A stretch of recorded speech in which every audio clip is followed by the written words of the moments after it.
Millionaire got drunk and brought his mistress home. Pregnant wife humiliated them with a single word. Ladies and gentlemen, gather around and prepare yourselves for a story that will take you through the entire spectrum of human emotions. In this tumultuous tale of love, betrayal, and redemption, a charming millionaire husband comes home in the dead of night, drunk, and with a young mistress on his arm, only to discover that his devoted wife is waiting. Little does he know, in mere moments, his world will be turned upside down by a single word uttered from her lips. Friends become enemies, secrets unravel, and destinies hang in the balance. Stay tuned, this is a drama you will never forget. Matthew Alcott was not born into wealth. On a brisk December morning in 1981, he entered the world in the small town of Glenhaven, somewhere in the American Midwest.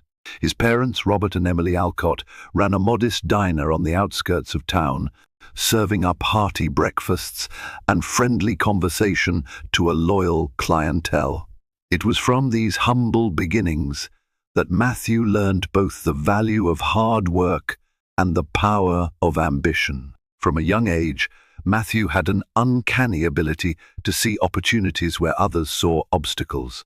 In middle school, he started a small business mowing lawns and raking leaves. By high school, he was repairing neighbors' computers for extra cash.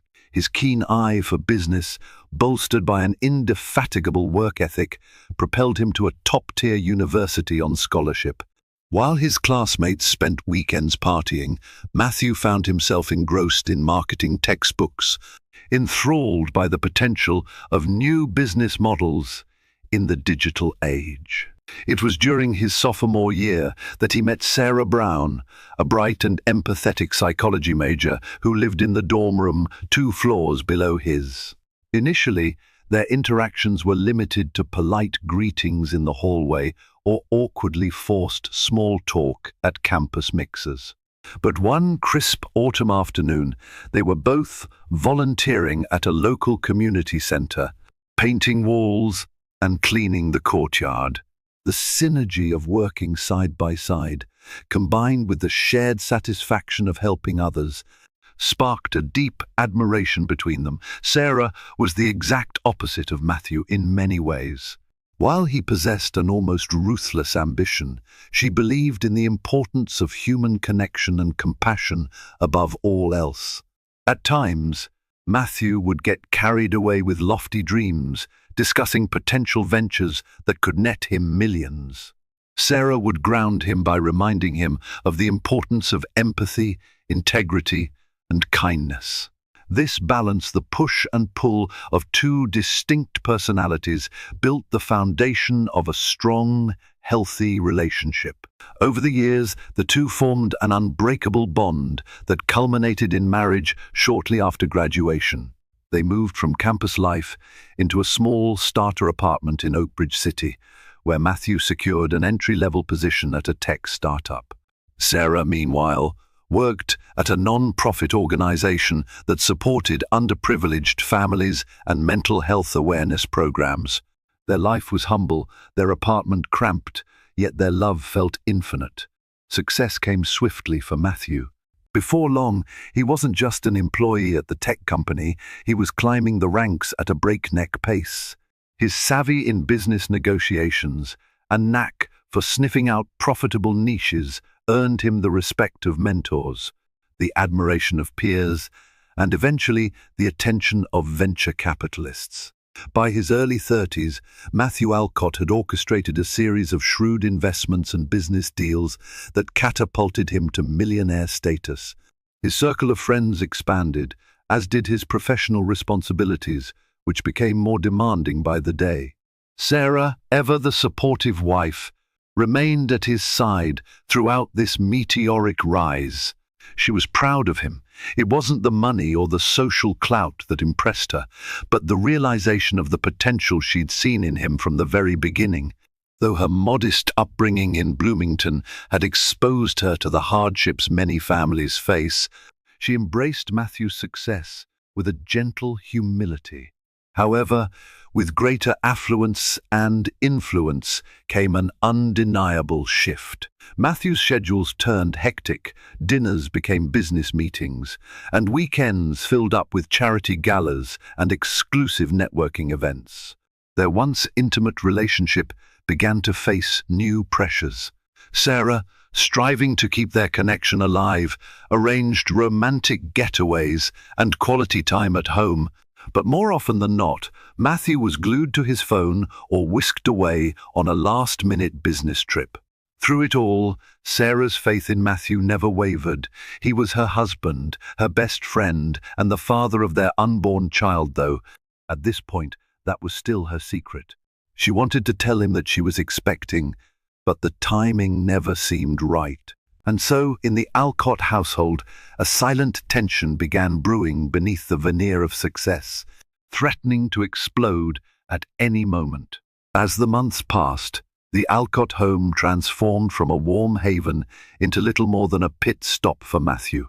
Their new mansion in the upscale neighborhood of Silver Oak Heights was lavishly decorated with marble countertops, gleaming hardwood floors, and panoramic windows overlooking a beautifully manicured lawn. Yet for all its grandeur, the house often felt empty and cold. Sarah couldn't quite put her finger on when the distance truly began. Perhaps it started when Matthew first declined one of her carefully planned date nights, citing an important investors' conference call. Or maybe it was the time he flew to Tokyo for 2 weeks without giving her more than a day's notice. Each time, she would smile, nod, and say she understood. But inside, each small disappointment chipped away at her sense of togetherness. She was patient to a fault, always offering compassion where frustration would have been reasonable. From time to time, concerned friends and family asked Sarah if everything was all right. Her mother, Patricia Brown, especially worried about her daughter's emotional health. "He works so much these days," Patricia would say gently. "Have the two of you talked about spending more quality time together?" Sarah would shrug it off with a soft, reassuring smile, saying they were fine. She held tight to the belief that once his workload stabilized, they would regain their old rhythm. Then there was the matter of Sarah's own career. She had left the non-profit organization to focus on the philanthropic branch of Matthew's company. She immersed herself in charitable programs, building scholarship funds and community outreach initiatives. Although fulfilling, this new path was often overshadowed by her husband's growing celebrity in the business world. During galas, reporters flocked to him for interviews, leaving Sarah standing on the fringes. In those moments, she felt like a supporting character in a play that bore her husband's name in bright lights. Despite everything, Sarah still believed that she could rekindle the closeness they once shared. She tried talking to him during the few spare minutes they had together each morning, but he was in a perpetual rush. She tried scheduling couples therapy, but he cancelled the appointment twice. She tried surprising him at the office with a homemade lunch, only to be told by his assistant, Cheryl Moore, that he was in a high-level meeting and could not be disturbed. It was also around this time that Sarah began noticing subtle changes in Matthew's behavior. He spent a lot of time exchanging text messages or whispering into his phone. He seemed more guarded about his personal devices, swiftly turning screens away when she walked by.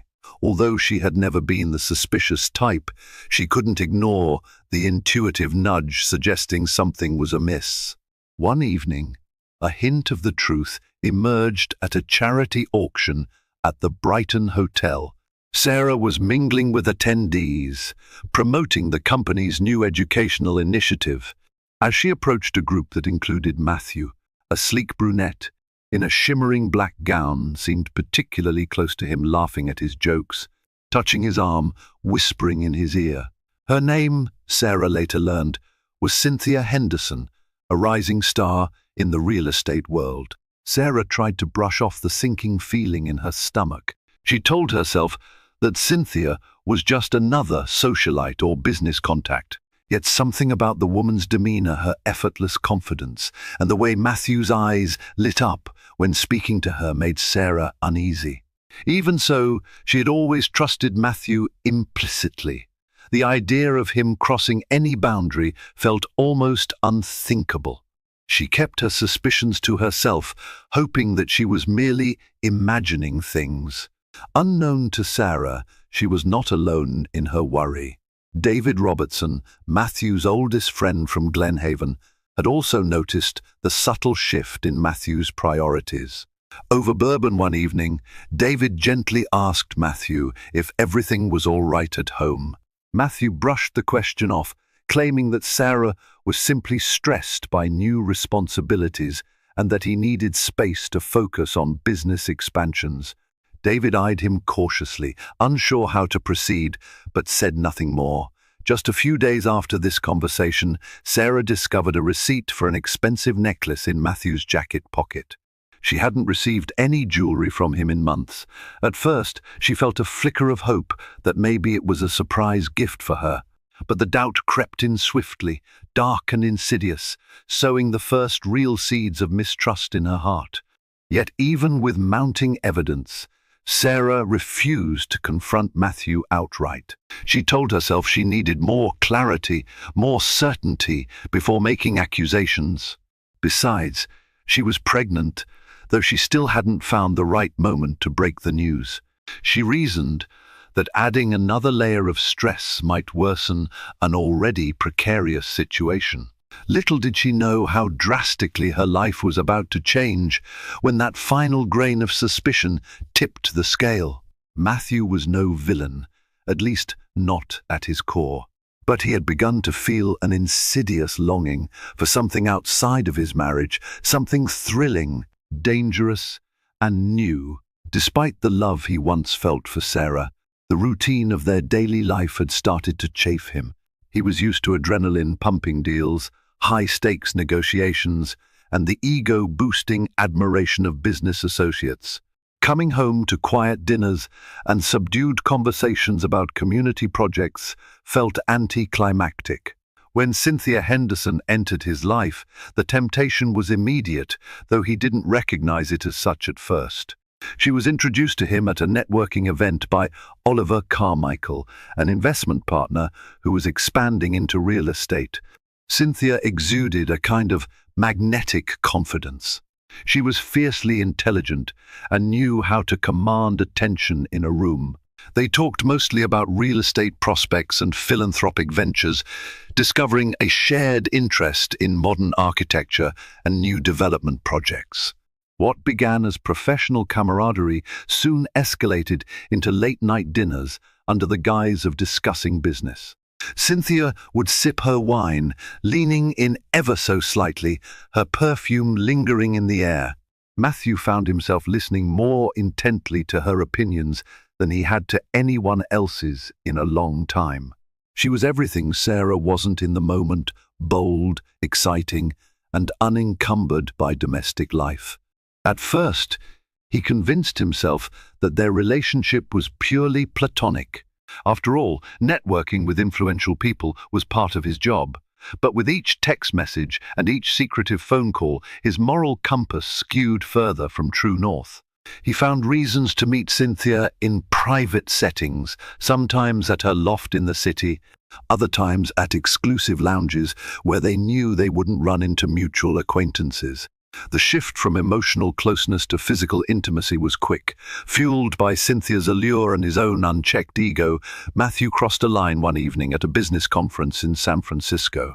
A dinner meeting evolved into a lengthy conversation in Cynthia's suite, which culminated in a moment of lust that was impossible to take back. Yet, in the haze of the following morning, he felt less guilt than he expected. Instead, he felt an odd mixture of euphoria and power, certain he could maintain both his home life and this new excitement on the side. Cynthia was not naive. She knew Matthew was married, and she seemed to relish the intrigue. She often hinted at how privileged she felt to have one of the city's most influential men under her sway. Whenever Matthew hesitated or showed signs of returning to Sarah, Cynthia would dangle the thrill of their affair like forbidden fruit. She was careful to flatter him at every turn, praising his business acumen, his ambition, and even the way he dressed. The more time Matthew spent with Cynthia, the more distant he became from Sarah. Now, even Sarah's gentle smiles and unwavering support seemed like obligations. The very qualities that once endeared her to him, her stability, her compassion, now felt dull compared to Cynthia's allure of mystery and danger. Self-justifications piled up in Matthew's mind.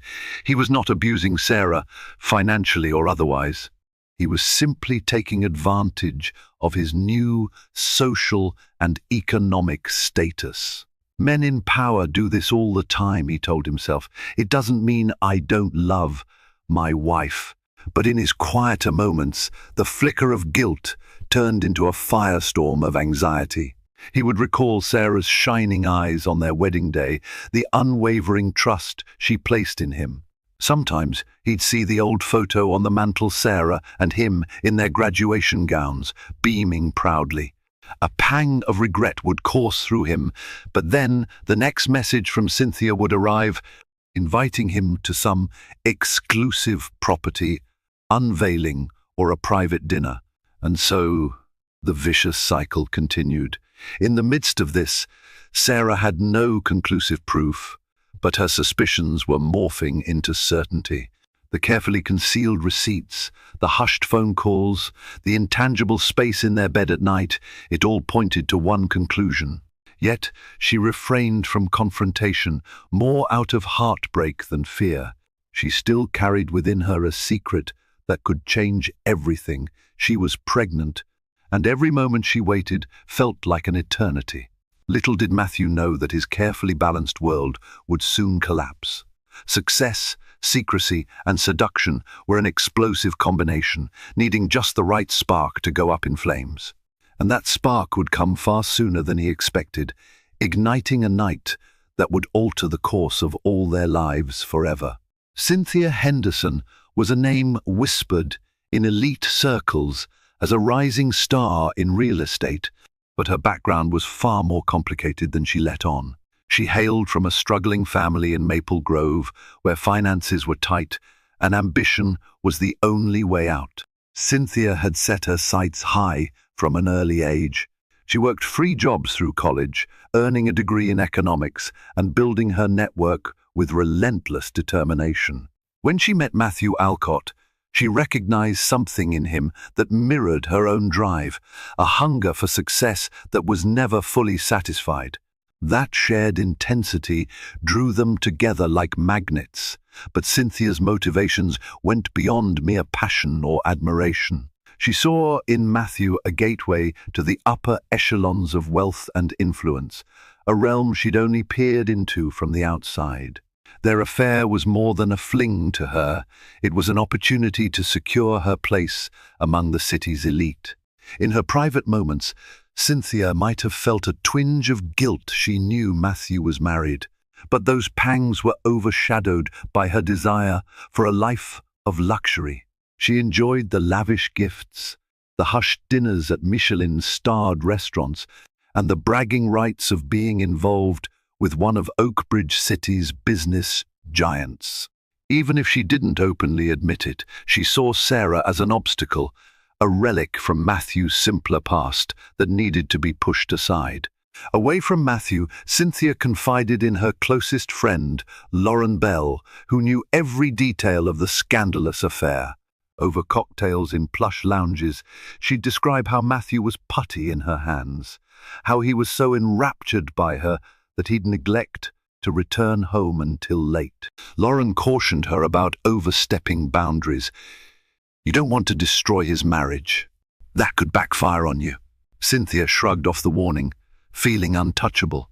She believed that once Matthew was fully in her grasp, he would prioritize her over everything else, including Sarah.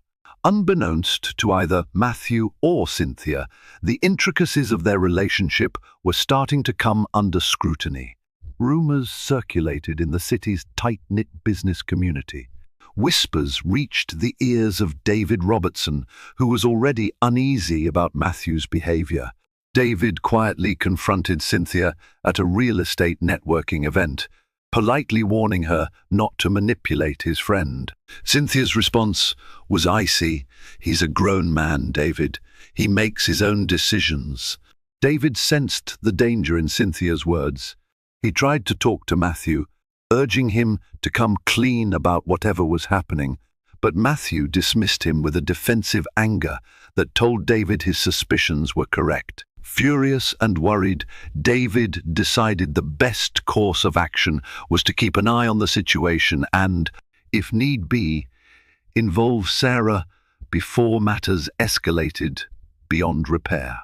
Meanwhile, at the Alcott mansion, Sarah was living in a whirlwind of conflicting emotions. She had nearly broken down earlier that week when she tried to share her pregnancy news, only for Matthew to cut the conversation short with a rushed excuse about an urgent business call. The heartbreak was palpable. She spent more and more time alone in the spacious residence, her world suddenly feeling too large and too empty. Sarah's biggest fear was becoming an afterthought to her own husband. The sense of betrayal clung to her like a shadow she couldn't shake off. Still, her patience and love for Matthew hadn't completely eroded. She reminded herself of the man he used to be, the boy from Glenhaven, who worked tirelessly at his parents' diner, the university student who once chased her around the library just to share a silly joke. She held on to these memories, hoping they weren't relics of a time forever lost. Every so often, Sarah sought solace by visiting Patricia Brown, her mother, who lived a short drive away in a cozy suburban house in Willow Creek. Over tea in the warm, sunlit living room, Sarah would carefully skirt around the full truth, but confide enough for her mother to sense that all was not well. Patricia would hold Sarah's hands and say, "You must have faith in yourself. You're stronger than you think." The comfort of her mother's words was a soothing balm, but it did little to quell the storm of anxiety raging within her. That storm raged even louder in Cynthia's mind, though fueled by a different ambition. She fantasized about replacing Sarah, taking her place not just by Matthew's side, but in the Alcott mansion too. She envisaged herself hosting opulent gatherings, flaunting her new role as the hostess of one of the most prominent homes in the city. But for all her plotting, Cynthia had yet to experience the full measure of Sarah's resolve. Sarah might have appeared gentle, even meek, but beneath her calm exterior lay a strength forged by loyalty, love, and a deep sense of self-worth. It was only a matter of time before the two women's paths converged in a confrontation that could not be avoided. And when that happened, even Cynthia's carefully orchestrated plans could be undone with a single word. Sarah's secret pregnancy began to weigh heavily on her conscience. She was already several weeks along, far enough that she had started feeling subtle changes in her body. Every morning brought a fresh wave of nausea, which she blamed on stress whenever Matthew was around. Her doctor, Dr. Melissa Carter, urged her to take it easy and maintain a healthy environment for the baby, cautioning that excessive emotional turmoil could be harmful. But how could Sarah relax when her life felt like it was teetering on the edge of a cliff? Each of Matthew's late-night arrivals roused her from restless sleep, only for him to offer half-baked excuses. He claimed an endless stream of urgent business negotiations or emergency client dinners. She wanted to believe him truly. She did, but her heart told her otherwise. One fateful afternoon, Sarah's phone buzzed. She glanced at the caller ID, David Robertson. Curiosity piqued. She picked up. David's tone was cautious yet firm. He confessed that something felt off about Matthew's recent conduct and that he suspected foul play. Though he avoided explicit details, his words confirmed her worst fears. He suggested that Sarah confront Matthew directly or consider hiring a private investigator. Sarah was too distraught to decide on the spot, but she appreciated David's concern. She realized he was one of the few people genuinely looking out for her well-being. After a sleepless night, Sarah decided that she could no longer ignore the signs. Although she wasn't ready to launch a direct confrontation, she resolved to unravel the truth. She began keeping a small notebook in which she jotted down oddities, suspicious text messages she glimpsed on Matthew's phone, unexplained credit card charges, and the nights he claimed to be working late. It was meticulous, heartbreaking work, like building a case against the man she loved, piece by painful piece. The more she uncovered, the clearer Cynthia's presence in Matthew's life became. She discovered a recurring charge for a private lounge called the Amber Room, a venue well known for its exclusive clientele and discreet atmosphere. Cross-referencing the dates of these charges with Matthew's absences, she saw a chilling alignment.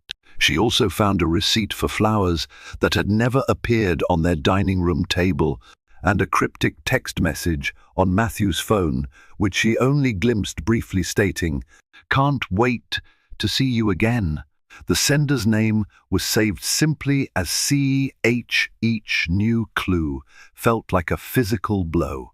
She experienced waves of anger, betrayal, and heartbreak so potent she sometimes had to steady herself against the wall just to catch her breath.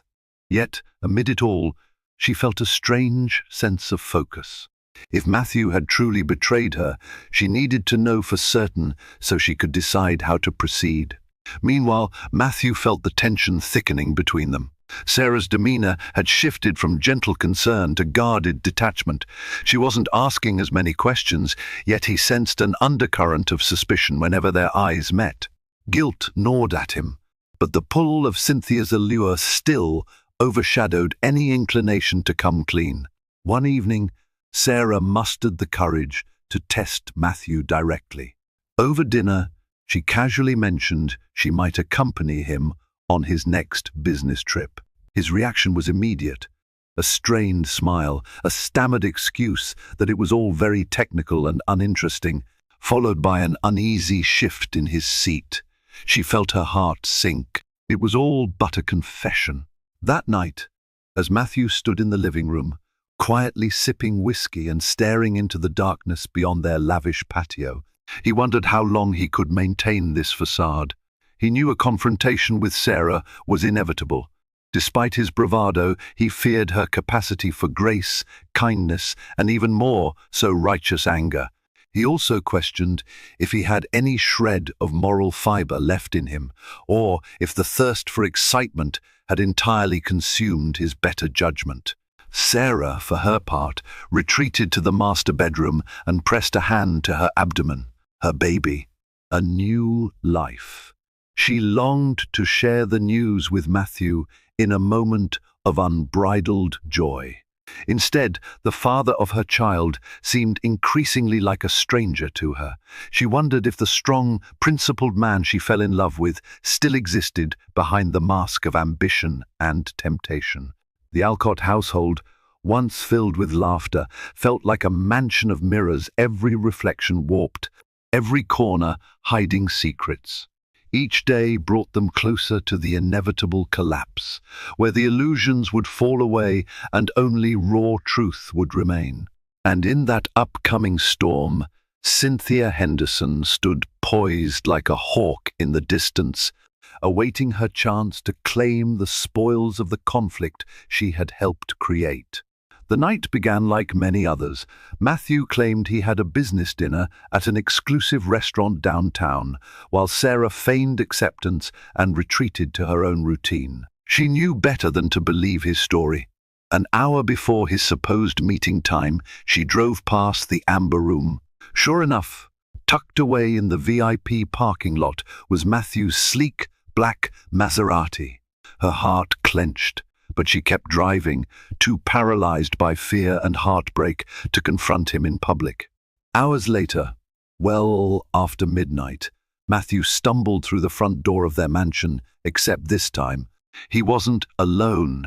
Cynthia Henderson, wearing a tight red dress with stiletto heels, hung onto his arm. The smell of alcohol emanated from both of them, mingling with the faint perfume drifting off Cynthia's skin. Sarah, who had been sitting in the living room, shot upright from the couch. She stared at them, disbelieving. Despite all her suspicions, she had never imagined he would bring his mistress to their home. The raw disrespect made her stomach churn.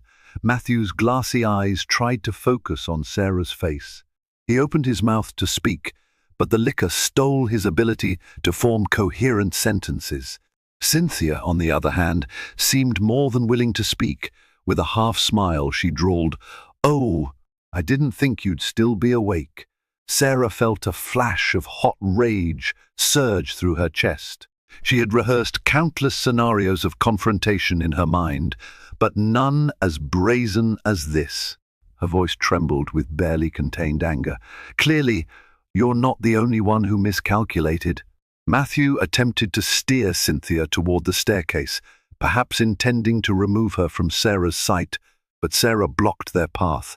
Her eyes flicked between them, searching for the husband she once knew, but in that moment, he was nowhere to be found, only a shambling figure caught in a web of betrayal.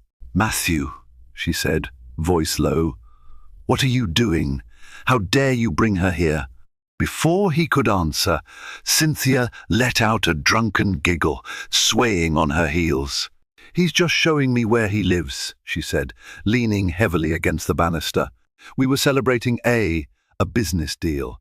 Sarah's blood boiled at the audacity. She locked eyes with Matthew. "A business deal?" she asked coldly. His face contorted in shame, but he still didn't speak. In a single, horrifying instant, Sarah realized the depth of contempt in this act. Whether it was fueled by alcohol, arrogance, or some twisted desire to flaunt his affair, Matthew had crossed a line that could never be uncrossed.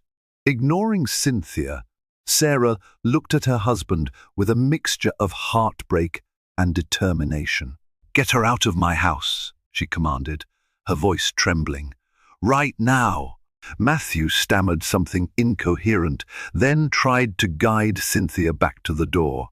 But Cynthia resisted, drunk bravado fueling her. She turned to Sarah with a mocking smile. "If you really cared about him, you'd realize you two are done.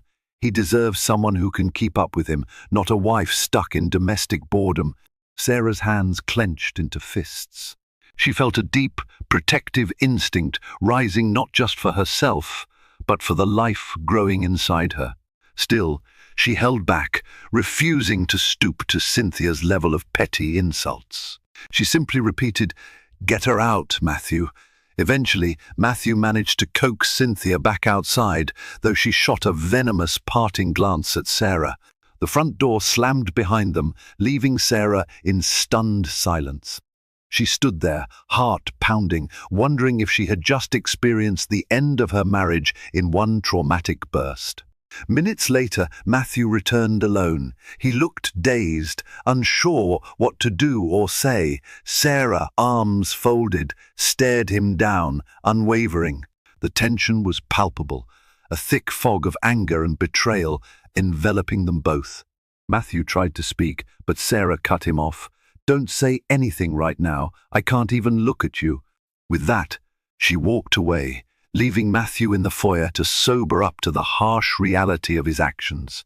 He listened to her footsteps, ascending the grand staircase until the bedroom door slammed. It occurred to him in that moment that he had just undone years of trust in a single, reckless night. As the house fell silent, Matthew slumped against the wall, head in his hands. He wondered if there was any path left to redemption, or if he'd just lost the one person who had always believed in him.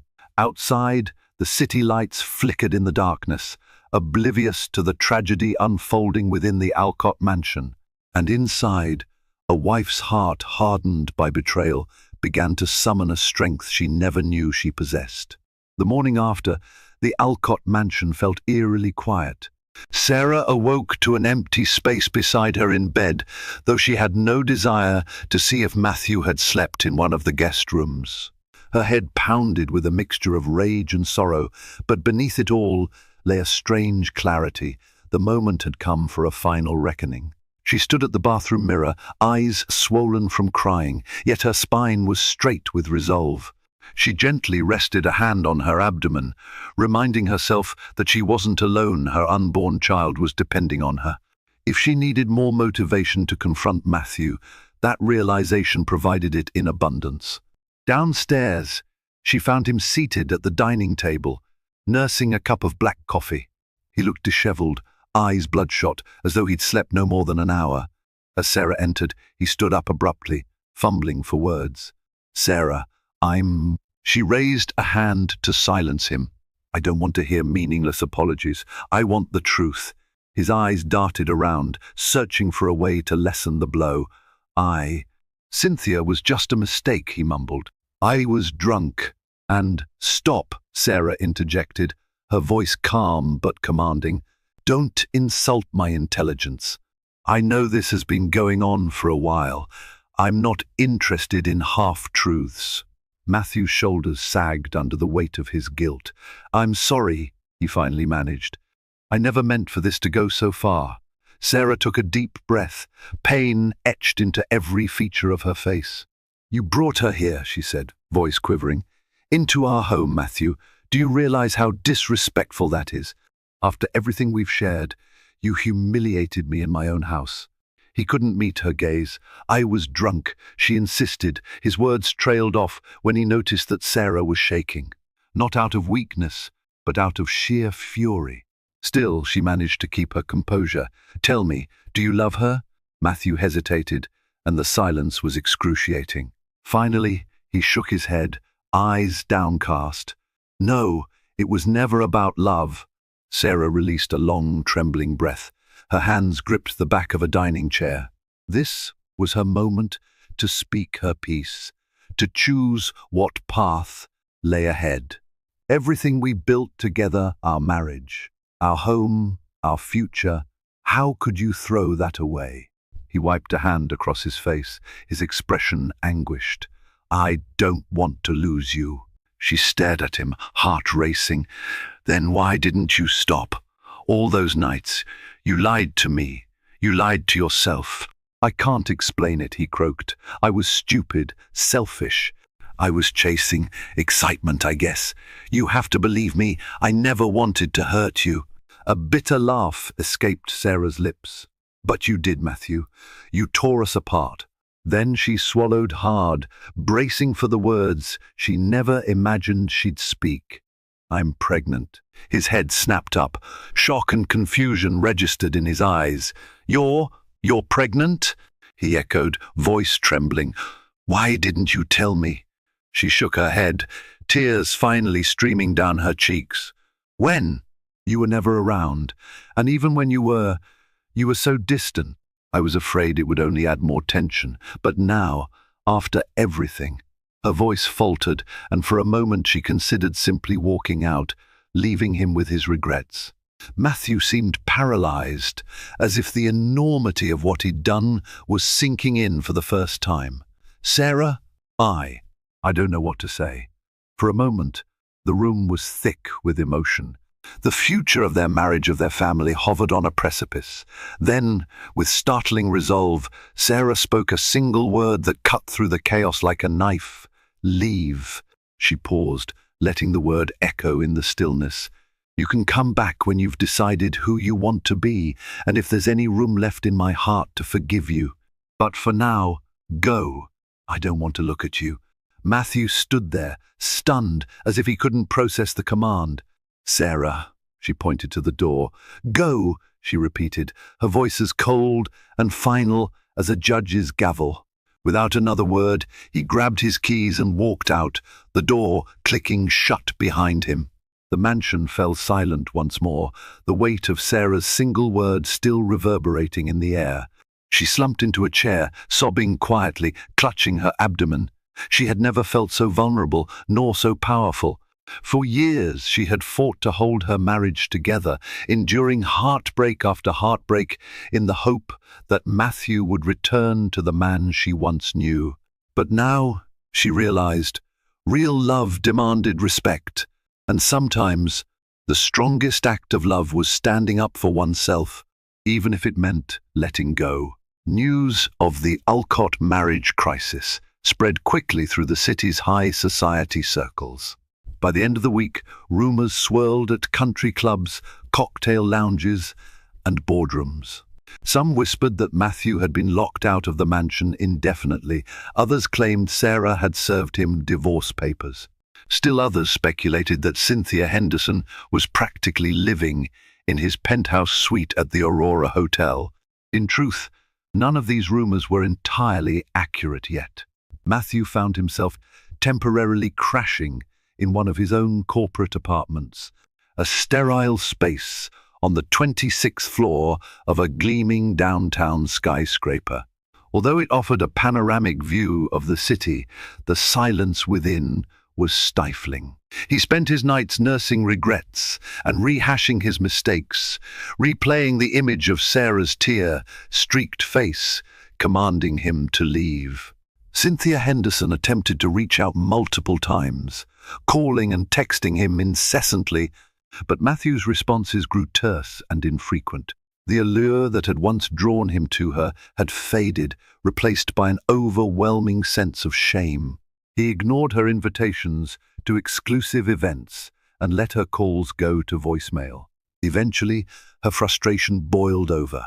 One afternoon, she showed up unannounced at his corporate apartment, pounding on the door until he let her in. "What's going on, Matthew?" Cynthia demanded, pacing the living room like a caged tigress. "Are you just going to shut me out now that your wife caught on?" His shoulders slumped. "Things have changed, Cynthia."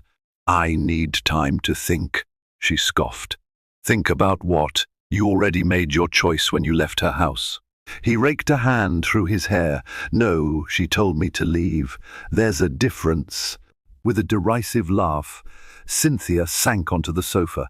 "So what, you're going to beg her forgiveness now? She's already kicked you out, you might as well move on." Matthew looked away, wrestling with conflicting emotions. He recalled Sarah's trembling voice as she revealed her pregnancy, the shock and regret he felt at that moment. "You don't understand," he said softly. "I love her, I always did, and she's carrying my child." Cynthia's eyes narrowed, and a flicker of genuine hurt crossed her face. She had known on some level that Matthew was never truly hers, but hearing him confess it aloud stung. She stood abruptly, grabbing her purse. "Fine," she snapped. "If you decide you actually want me, you know where to find me, but I won't wait forever." Once the door slammed behind her, Matthew felt both relief and sorrow. He had lost almost everything in a few short weeks: his wife's trust, his unborn child's secure future, and even the misguided thrill he'd pursued. Alone in the sterile apartment, he wondered if redemption was possible or if he was destined to live with his regrets. Meanwhile, Sarah navigated her own emotional turmoil. She had confided the full extent of her situation to Patricia Brown, who immediately offered unconditional support. "Come stay with me if you need," Patricia pleaded. But Sarah decided to remain in the mansion, determined to claim the space for herself and the baby she carried. She spent her days re-centering her life, picking out potential nursery designs, scheduling appointments with Dr. Carter, and even resuming some philanthropic work through her contacts. Her nights, however, were haunted by memories of Matthew. She would wander through the quiet halls, recalling times they'd danced in the living room or cooked dinner together in the sparkling kitchen. Occasionally, she'd break down, collapsing onto a sofa or leaning against a wall as sobs racked her body. Yet, each morning, she found the resolve to keep going. David Robertson visited frequently, offering her both emotional support and practical help with Matthew's business dealings. "You should take a more active role in his company," David suggested. "You have the authority as his spouse and shareholder, and it might protect you financially if things go south." Sarah hesitated, not wanting to entangle herself further in Matthew's empire. But the safety net was tempting. If she was going to raise a child, possibly alone, she needed stability. Every so often Matthew tried calling, leaving voicemails that ranged from apologetic to desperate. Sarah listened to each one in full, tears burning her eyes, but she never called back. She understood that both of them needed time and space. Her single word, leave, had ripped the band-aid off a festering wound. Perhaps letting that wound air was the only way it could ever begin to heal. The city around them continued to buzz with gossip, oblivious to the depths of personal anguish each was experiencing. Cynthia, for her part, tried to maintain her professional momentum, although she couldn't escape questions about her involvement with Matthew. She avoided eye contact at networking events, mumbled half-hearted denials, and eventually withdrew from the social scene to escape the scandalous spotlight. Behind the scenes, the Alcott empire was weathering its own storm. Investors grew wary of the scandal's potential repercussions. Some withdrew from projects, while others reassured Matthew's executives that this was merely a personal matter. Yet the intangible damage, loss of trust, strained relationships with key business partners loomed over every board meeting. For the first time in his life, Matthew found himself on the brink of both personal and professional collapse. Yet, in the midst of this chaos, a quiet resilience stirred within Sarah. She found a new kind of strength in adversity, an understanding that her worth was not solely tied to being a faithful, supportive wife. Yes, she was that, but she was also a woman who deserved respect. And soon enough, the moment would arrive when she and Matthew would have to face each other again, this time with the weight of their unborn child's future pressing down on every word, every decision, every breath. Weeks turned into a month. The scandal surrounding Matthew's marital collapse slowly receded from tabloid headlines, replaced by new stories and fresher gossip. But for those directly involved, the repercussions were far from over. Matthew poured his energy into stabilizing his company, working late into the night from his corporate apartment. He closed 2 major deals that had been in the pipeline, partly to demonstrate to investors that his personal issues wouldn't derail the business. Yet, whenever he had a moment of quiet, his thoughts inevitably drifted to Sarah and the child he had yet to truly acknowledge. He wrestled with guilt and a desire for redemption. Over many sleepless nights, he realized that Sarah wasn't merely an extension of his life, she was the core of it, the moral compass he had abandoned. The lust for excitement that once enthralled him now felt hollow, overshadowed by the loneliness of a cold apartment and the absence of her warm presence. One rainy afternoon, David Robertson stopped by. He wasted no time with pleasantries. "Matthew, you have to clean up your act and talk to her. She's doing better without you, if I'm being honest, but you owe her at least an honest conversation." Matthew clasped his hands together, studying the pattern of raindrops on the window. "I know," he sighed. "I just don't know what to say. Start with the truth. Apologize. And if you really want to be a father to that child, you need to prove it to Sarah." Matthew nodded, tears threatening to surface. "I hate what I did to her," he whispered. "I hate myself for it." That same day, unbeknownst to Matthew, Cynthia quietly announced her departure from the real estate firm she'd been employed at. Rumor had it she was taking a sabbatical to focus on personal projects. In truth, she was fleeing from the fallout of her public indiscretions, which had cost her the trust of key clients. She never contacted Matthew again, though a single text buzzed on his phone late one night. "We had fun, but everything ends. Good luck." He deleted it without replying. Meanwhile, Sarah found solace in her growing baby bump, which was now visible enough that she couldn't hide it even if she wanted to. With Patricia's support, she had transformed one of the mansion's spare rooms into a nursery-light, yellow walls, soft pastel accents, and a rocking chair by the window. Though she dreaded the possibility of raising the child on her own, she also felt an undercurrent of excitement about the future.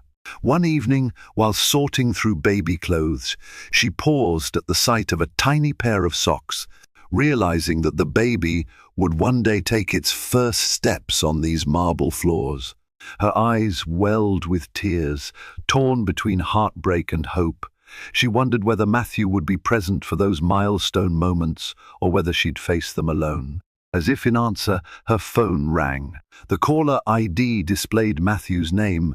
Her pulse quickened. She debated letting it go to voicemail, but a wave of empathy washed over her. She answered with a hesitant, "Hello." His voice was strained, but earnest. "Sarah, can we talk?" She was silent for what felt like an eternity. Finally, she said, "All right, tomorrow afternoon, here." When Matthew arrived at the mansion the next day, he was a different man, pale, anxious, and remorseful. He wore a simple suit, a far cry from his usual power-tailored attire. Sarah led him into the living room, where they sat opposite each other on couches that felt miles apart. He cleared his throat. "Sarah, I can't take back what I did, but I want to try to make amends, if you'll let me. I want to be here for you and our child." She took a moment to collect her thoughts, her gaze unwavering. "Why should I believe you?" He clasped his hands, looking down. "Because I can't live with myself if I don't try. I've cut off all contact with Cynthia. It's over. I've been talking to a therapist, trying to figure out why I—" His voice broke, and he looked up, eyes brimming with tears. "I don't expect forgiveness overnight. I need you to know I'm committed to changing." Sarah felt her eyes mist over, but she held firm. "Commitment isn't just words, Matthew. It's actions, day after day. I told you to leave because I needed space. I still need to see that you've changed." He nodded, swallowing hard. "I understand." A long silence settled between them, thick with unspoken pain and the faintest glimmer of hope. Sarah finally stood, and Matthew followed suit, uncertain of what came next. She folded her arms protectively over her belly. "I'm willing to see if you can keep your word," she said cautiously. "For the baby's sake, if nothing else." Matthew exhaled a breath he didn't know he'd been holding. "Thank you. I promise I'll do whatever it takes." She nodded, a tear slipping down her cheek. "This isn't a second chance, Matthew. It's a test. Don't fail it." With that, she showed him to the door, each step echoing in the hall, as if underscoring the fragile nature of their future. Outside, rain clouds gathered, casting a gloom over the manicured lawn. Inside, Sarah closed the door, leaning against it. Part of her wanted to collapse into sobs, but another part of her felt an unfamiliar stir of strength. She had laid down her boundaries, stood up for her self-worth, and now it was up to Matthew to meet her where she stood. Whether their love story would end in redemption or ruin remained to be seen. But one thing was certain: Sarah was no longer the passive figure in the background. She was the architect of her life, and that of the child she carried, come what may. Over the next several weeks, Matthew worked tirelessly to rebuild the trust he had so carelessly shattered. He moved out of the corporate apartment, but did not immediately return to the mansion. Instead, he rented a modest townhouse close to Sarah's neighborhood, allowing him to be near if she needed anything. Gone were the late-night outings and secret rendezvous. His days now revolved around therapy sessions. Business responsibilities he handled with renewed integrity, and carefully timed visits to see Sarah. True to her word, Sarah allowed him back in small increments. Sometimes he would come by to help assemble a crib or discuss parenting plans. Their interactions were measured, cordial, but wary. Sarah had no interest in half-forgiven confessions or empty apologies. She observed Matthew closely, noting how he spoke, how he carried himself, and whether his actions matched his words. In therapy, Matthew confronted the roots of his destructive behavior. He acknowledged the adrenaline rush of success had made him crave validation, Affairs, power plays, and endless business deals had been a toxic cocktail fueling his ego. Admitting these weaknesses stung, but he found surprising clarity in the confession. He realized that the man he once was principled, hard-working, and loving had been overtaken by a never-ending pursuit of more. Slowly, he began mending relationships in his business circle too. He made personal phone calls to disillusioned investors, assuring them of a more transparent leadership style. He reconnected with employees he'd neglected, listening to their concerns and building a healthier corporate culture. While not everyone accepted his transformation at face value, they saw enough genuine effort to grant him cautious optimism. One bright afternoon, Sarah allowed him to drive her to a doctor's appointment. The two sat in the waiting room, an unspoken tension hovering between them. But when Dr. Carter invited them in for an ultrasound, everything shifted. The rhythmic sound of their baby's heartbeat seemed to wash away the negativity that had drowned their relationship. Watching the tiny figure on the monitor, Matthew felt tears slide down his cheeks. Sarah, sensing the gravity of the moment, reached out and took his hand. "It's strong," said Dr. Carter with a reassuring smile. "Everything looks healthy so far." In that intimate moment, the weight of their shared history pressed in on them. For a brief instant, Sarah saw a glimpse of the man she'd married, the young, earnest Matthew from Glenhaven. She pressed his hand gently before releasing it, uncertain but hopeful. After the appointment, they walked out to the parking lot in silence. Finally, Sarah spoke. "Thank you for coming with me." Matthew nodded, his gaze lingering on her. "I'm grateful you let me. I know I don't deserve it." Sarah paused by the car, exhaling slowly. "I don't want to hate you, Matthew, and I don't think I do. But trust, that takes time to rebuild." "I understand," he said softly. "I'll earn it back, one day at a time." In the following weeks, their relationship found a fragile equilibrium. They weren't the carefree lovers they'd once been, nor were they cold strangers.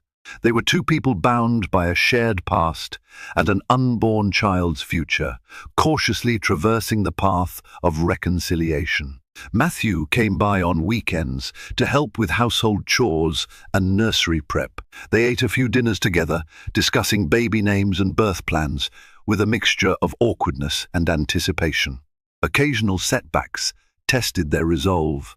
A stray message from Cynthia, a tense business dinner, or a memory of betrayal could plunge them into turmoil. But each time, Matthew faced the discomfort head-on, refusing to run or hide. Sarah, in turn, allowed herself to see his sincerity, though she guarded her heart fiercely. When the baby finally arrived, a beautiful, healthy girl, they both wept tears of joy and relief. In the hospital room, as Sarah cradled the tiny infant, Matthew stood by her side, his gaze filled with awe. Overcome with emotion, he whispered, "I'm sorry for everything. I promise to spend the rest of my life making it right." In that moment, Sarah looked at him, tears brimming in her eyes. She saw remorse, commitment, and the kind of love that might endure after all. Whether forgiveness would fully blossom was still uncertain, but hope took root in her heart. She pressed her cheek to their daughter's small head, feeling the warmth of new life, bridging the chasms of betrayal. Days later, they brought the baby home to the Alcott mansion. It was a home that had once stood as a monument to success, but was now infused with a deeper meaning, a place of growth, redemption, and fragile unity. As they stepped through the door, Sarah remembered the night Matthew had brought Cynthia there, the shameful moment that had nearly destroyed them, and she recalled the single word she had wielded to protect her dignity: leave. Now, as she watched Matthew carry their daughter inside with tender care, she realized that sometimes letting someone go is the only way to truly bring them back. The future remained uncertain, but for the first time in months, she felt a genuine surge of optimism. Their story was far from perfect, but perhaps in its imperfection lay the seeds of a stronger, more authentic love. And so, dear viewers, our story comes to an end, or rather, to a new beginning. The Alcott Mansion, once a battleground of betrayal, has become a place where a wounded husband fights to redeem himself and a wife discovers the unbreakable power of her own self-worth. The true drama lies not in the fall from grace, but in the uncertain climb toward reconciliation. If this emotional roller coaster of heartbreak, hope, and hard-won forgiveness moved you, please show your support. Click like, share this story with friends who might need a reminder that even in the darkest of times there's a spark of light. And subscribe to this channel for more tales that dive deep into the human soul. Your engagement helps keep stories of resilience alive, and who knows, the next dramatic twist might be just a click away.